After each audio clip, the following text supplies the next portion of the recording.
Viewers সবাইকে স্বাগতম। আশা করি আপনারা সকলেই সুস্থ আছেন। তো আজকে আলোচনা করব পলজোভেন এই পটটা নিয়ে। এটা একটা ইনানি মেডিসিন, এটা একটা ক্যাপসুল।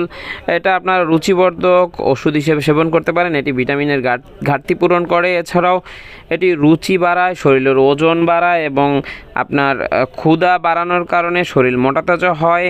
এটি আপনারা শরীর মোটাতাজা করতে সেবন করতে পারেন। এরপর জেনে নিই এটার সেবন মাত্রা। এটার একটা ক্যাপসুল দৈনিক 2 বার সেবন করা যায়, সকালে এবং রাতে, অথবা চিকিৎসক যেভাবে বলে। এটি গর্ভাবস্থায় এবং স্তন্যদানকালীন সময়ে আপনারা সেবন থেকে বিরত থাকতে হবে।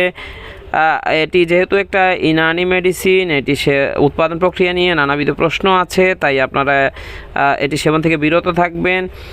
এটি বেশি সেবন করলে অনেক ক্ষেত্রে হাতে পায়ে পানি চলে আসতে পারে এবং অ্যালার্জিক রিয়াকশান দেখা দিতে পারে। আর যে কোনো ওষুধ আপনারা যদি সেবন করতে চান তাহলে অবশ্যই রেজিস্টার্ড চিকিৎসকের পরামর্শ নিতে ভুলবেন না। ভিডিও ভালো লাগলে লাইক দিয়ে চ্যানেলটি সাবস্ক্রাইব করবেন। ধন্যবাদ সবাইকে। আসসালামু আলাইকুম।